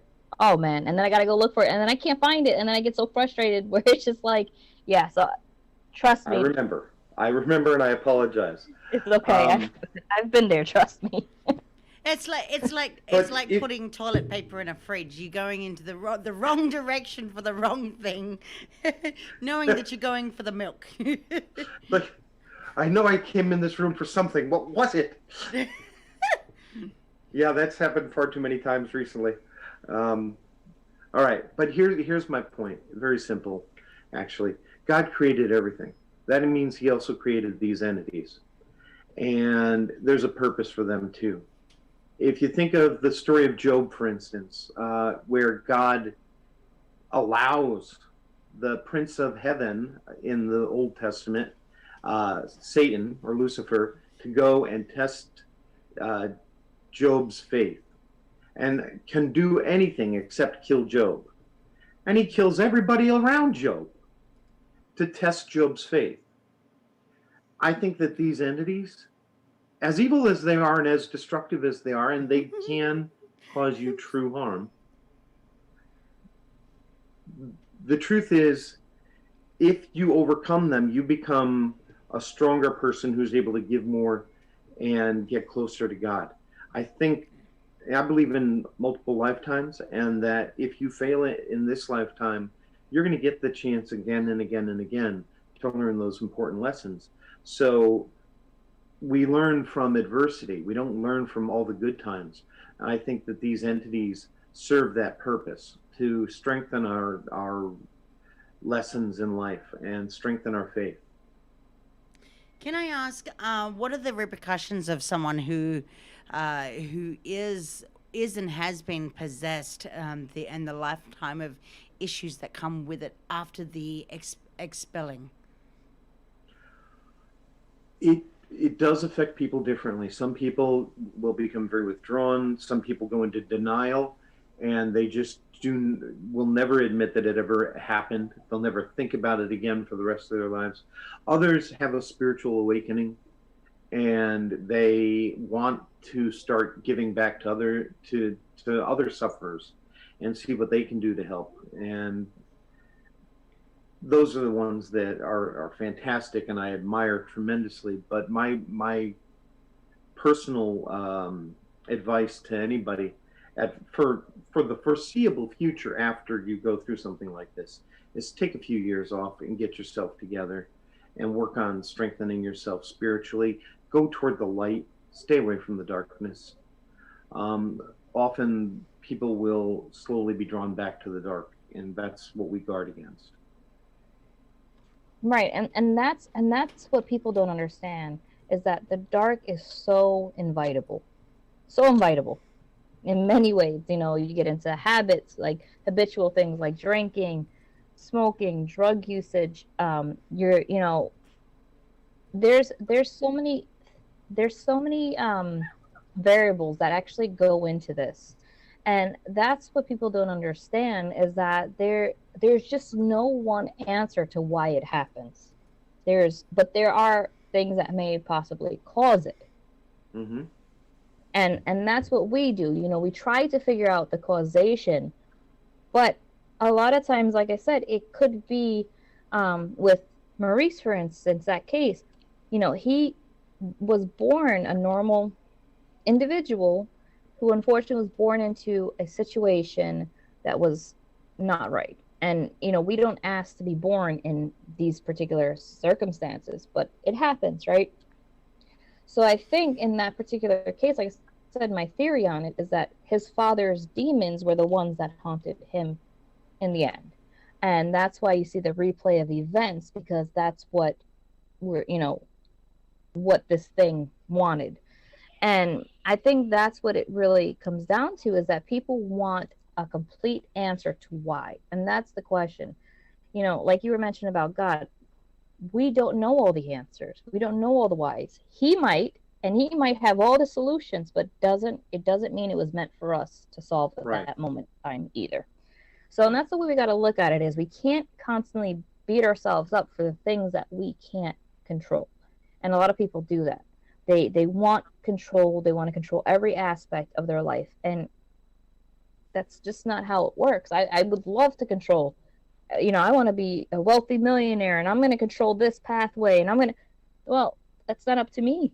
That's not my design. I think that there's a grand design behind things that we are not privy to, but there is a design for us out there. If for every single grain of sand on Earth, it is now thought that there is another Earth-like planet out there in the universe. If you're worried about control, you've lost perspective because the truth is we are such a tiny part of something amazing. If you think of God as a weaver, then we're just the threads in his magnificent tapestry. And we don't have the perspective to understand why our thread goes one way or another way. We just have to have faith that God knows what he's doing. Right, exactly. And that's why it's so powerful to be whatever faith you want, whatever direction you want, but there's a power to that. And that's what we fail to understand in times of pandemics and times of incidences. I was, like I said, a first responder, and I've been to many calls that did not turn out to be the way anybody wanted it to go. When we go on a call, we don't know what we're going into. We get a call for somebody who has difficulty breathing. We get there and they're in full cardiac arrest. And it's like, right.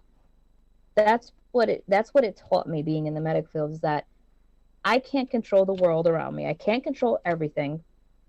The only thing that I can control is what I choose to feel and what I allow to affect me and the way I allow to, understand things. I can choose to be negative about it. I can choose to be positive about it. I can choose to be open-minded. And that's what I like to be. I like to be very open-minded, because when you're open-minded, you just learn something every day. And that's important, and it's a process. And the way that I feel it is imperative is because when we're open minded, we eliminate hate, we eliminate anger, we eliminate all this stuff that creates that chaos, that creates these beings in our life that are unwanted, like demons, for instance, or negative entities, or just negative friends or attachments. It's just, Yeah. if we look at it in that sense, well, then that's what happens, you know. But it's just people look at the label of a paranormal investigator and like, oh, like you said, there's just this person wearing a cape coming in and getting rid of ghosts. They're ghostbusters. That's not what investigators do. And like I said, I am not by no way an experienced investigator. I have worked on some cases where I felt I was needed, but that's not, you know, not to say that I haven't learned anything, but doesn't mean Mhm. I know everything. It doesn't mean Oh, if I'm anybody says they're an expert on the paranormal, they're lying to you. right. And that's the other thing. We don't know everything. Everybody's like, well, they're a paranormal investigator. Okay, and they're still learning, just like me, just like everybody Yep. else. And when we start understanding that there's a bigger picture than, you know, and we're just a small puzzle to that picture, and every Mhm. person has a that other missing puzzle piece, and we connect for reasons. And that's what's important here is to understand, you know, how your work helps those in need. You know, you help them on a spiritual, you help them on a guided level, you help them on a personal level, you make connections with them, and you help them. And it's not for, like I said, it's not for fun. It's not because you're interested in it. It's because it's honestly what's right to do is to help your fellow man out in their time of need. And that's Yeah. what we fail to do as a population. You know, and there's some of us out there like yourself and me who will go across the earth just to help somebody because we feel that's the right thing to do and that's what we should be doing. Well, there's others who do it for flashing lights and money. Yeah. You know, it's kind of, you got to pick your battle. Who is at the end of the day, who is happier? The one that has the money and supposedly has everything, or the one that does it because they choose to do it and they feel content and they feel happy and they feel at peace knowing that they're making a difference in someone's life. I think I would take that person and be poor and struggling than to be rich, famous, and swear I have everything. Yeah. You know, Me and too. that's what it is. I live out of a backpack. I don't own a home or a car or anything else. I just get to move from place to place, learning as I go, helping people as I go, and I wouldn't change it because I'm the richest man on earth in my own Exactly. way. Right, exactly. And that's the way we look at it. Real people who are really wanting to make a difference look at it that way. And that's what, you know, me and Katie, you know, Katie's working behind the scenes, um, doing her own thing. She's actually on her way to a conference pretty soon. Katie, you wanna say where this conference is and what it's about? The conference is actually in Las Vegas. It is the 5D conference Biomed Expo of 2020. We're in our 26th year, but it encourages a lot of people who are have backgrounds of science, psychology. There are innovators. They are people who come to step to the forefront to bring new ideas into the world. People who are co-creators of humanity. And so the link for that for people to go check it out, it is 5devents .com. And with that said, we are going to be doing it because of COVID. It is a live event. It will be streamed live on Zoom for those who can't come, but for those who can come, we actually have multiple rooms set up for the conference in small amounts because I think Vegas can hold up to 50 people a room now. So you can have congregations at least, or at least I like to call it congregations. But Right, yes, and there's also religious figures that are attending this event to give lectures and things oh like yeah, that as well. there's 25 speakers there that like I said, the various walks of life, but every single one of them have something to bring to the table in terms of co-creating humanity. So these are, we're not going to say new ages because that's not what it is, because we're going into people that are very, very scientifically minded. And then you've got other people that are also in the backgrounds of ufology, ancient aliens, Paranormal, paranormal. investigative work, Sounds parapsychology. fascinating. Exactly. And so this is a very, very big, it's one of the largest conventions of its kind. So I'm going there as an understudy to my teacher, Professor Margaret Roger Van Coops, and she is also a psychic medium as well, very, very prominent in the UK. So has been for almost 50 years now. um, Wow. yeah. So So yeah, so Katie is doing her due currently, diligence as currently well right to now, create. yeah, currently right now I'm doing my PhD in metaphysics. I'm also just about to become a reverend practitioner, and I am also the managing director and currently rebuilding a lot of the platform because of COVID. We've had to go from physical to e-learning, but the Psychic Education Center, well, the Samaras Education Center in Arizona, which is known for psychic development. So Wow. I mean, so and this is like I said, this is why me and Katie did our show to begin with, is because me and Katie, we actually met by accident. I was a guest on my friend Chris's show. I was a psychic guest in a sense, and I was there to help him with readings. And like I said, it was a last minute thing, and he asked for me to, and I was like, okay, I'll do it for you. Uh, you know what I mean? It's like, I'll help you out here. Usually I don't do that, but by chance, and it goes back to what I said. By chance, I met Katie, and me and Katie hit it off, and we're like, well, you know what? It'd be awesome if we could do a show that we can share guidance for people. We can give information. We can show them. We can have guests that can inform them and guide them in the right direction, and show them that there's so many things bigger than us out there. There's so many things we can do that can have a positive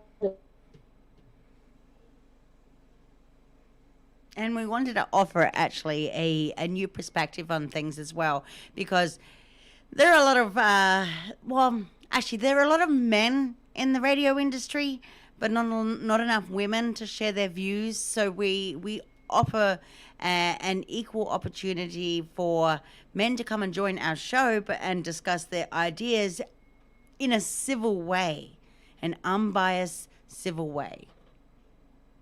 It doesn't matter right. what the I subject have is. to apologize to both of you, but I had 100% power on my iPad when we started this, and I'm down to 8%. So Well, I'm going to lose you very soon. That's okay. it's okay. Well, thank Oh, there she goes again. It's okay because we're about to just round up anyway.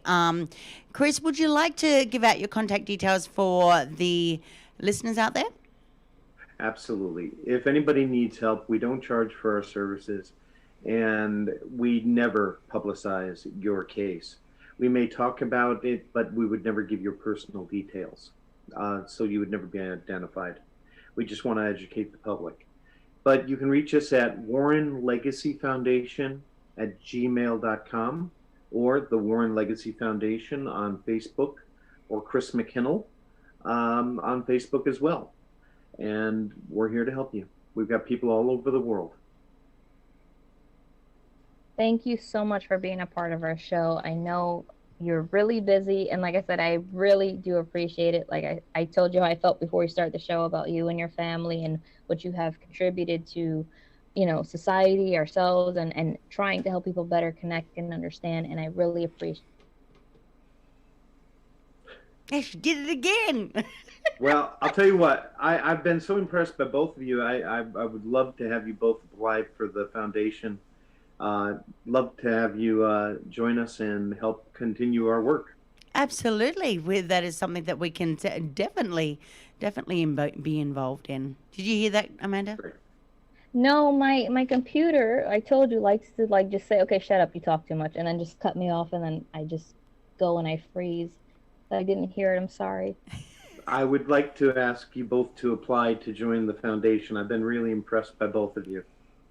That would be amazing. Like I was just saying, like, I would love that. And hopefully you can come on the show again. I know you're really Sure. busy in your schedule, but if schedule permitting, hopefully we could do another show together, and we can uh, continue to help spread awareness and educate individuals on stuff like this and other stuff that may be causing their life to be a little bit hard at the moment, or changed, or whatever. Because, like I said, it's not easy, and I I understand agree. that. I agree. And it would be my pleasure.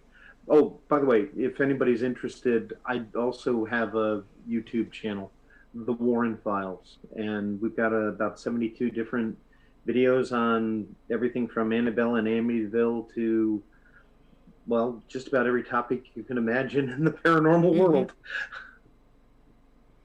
No, definitely. Yeah, like, guys, please go check out Krista's YouTube, please, because, like I said, there's so much information that you hear on media that is not correct, and these particular There she does it again. Oh dear. Well, thank you very much for You're letting me come very, on. I very really appreciate welcome. it. You're And God very bless you both. and bless you too. And of course, we will be in touch very, very soon. Obviously, and yeah, I will. What I'll do is I'll send you a friend request up on Facebook and whatnot. Did you say a website at all? WarrenFiles.com. Okay, is that where we can join up to the foundation, or is that No, through send me Facebook? your email address and I will send you the applications. Okay, cool.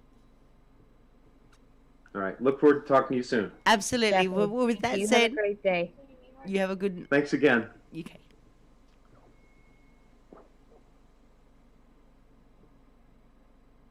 Well, with that said, guys, we are down to the end of the show.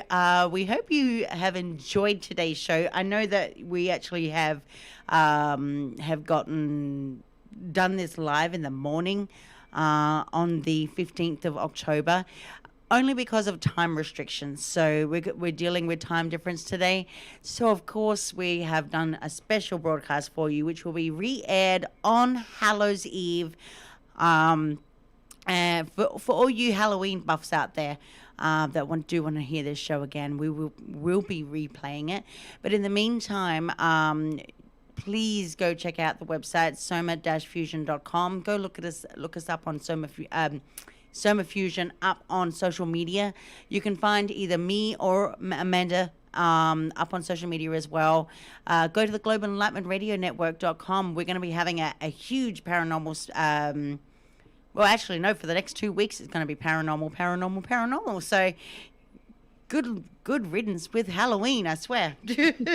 Well, you can definitely see yours truly on a couple of shows that will be throughout the paranormal week. So, I keep saying it too. Don't worry.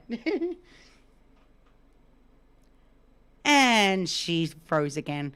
But like I said, guys, we do have a lot of Halloween shows or Halloween themed shows over the next 2 weeks. Of course, Goddesses and Devils will have a temporary co-host for the next 2 weeks, so I won't be back on air until October now. October. I'm in October.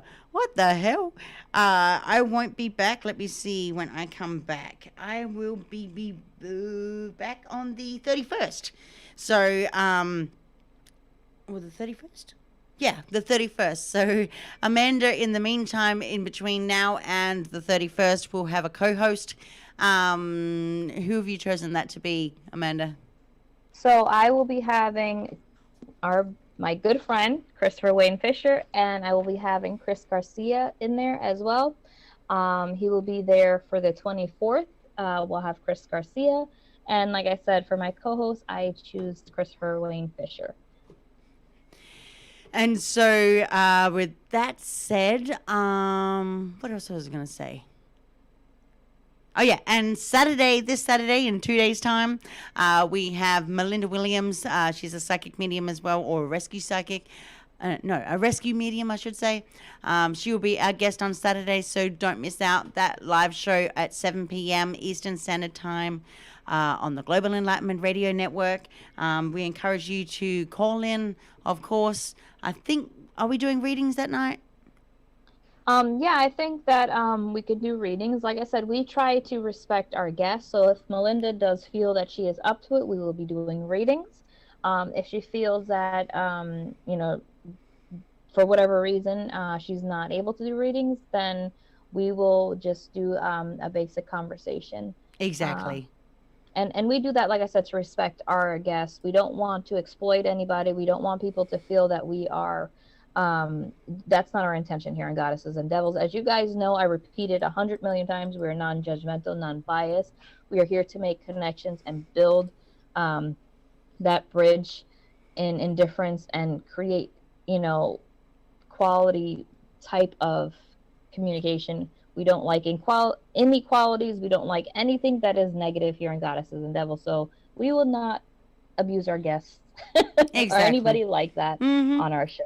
So we do respect our guests, we do respect our audience and our listeners, and we love you guys. And we thank you for tuning in. We ask that you please like, share, and subscribe to our YouTube channel. Like Katie mentioned, she's actually working on some things in the background to help Goddesses and Devils grow, as well as promote other forms of education that we can put out there for individuals who need assistance and help. And that's what it's all about, is helping your fellow men become and women become better people and better understanding, better educated, and closing that gap in difference, and really opening up communication. And that's what we're working on here. We do it in between our daily lives, we do it for our daily lives. So we always have you guys in mind. And we'll continue to do our work in for humanity, and that's what we're all about. Well, with that said, we do have to finish the show again. I just quickly dropped that link again. The 5devents.com is for those who are listening right now. Go check that link out. Go check out the speakers that are there. Obviously, I will be there with my guest that I had on Soma Fusion Radio last night. That is Dr. Margaret Roger Van Coop. And of course, we're going to be talking all sorts of stuff. So that this event is on the October 23rd to the 25th of at the Alexis Park All Suite Resort, Harmon Avenue, Las Vegas. And so go check it out. Go live stream it. You know, it's only a little bit of money to go for to do the live stream, so you can watch it from the comfort of your home. So it should be great. It absolutely should be great. But I'm going to have a break, and I will be right back very soon, back with you all on Halloween. So I'm looking forward to it. But with that said, we do have to finish up the show. Yes, I do Again, have a class actually in yeah. 30 minutes. But we love you guys. Thank you, and I hope you enjoyed this special broadcast. We love you guys. All right. Bye. No.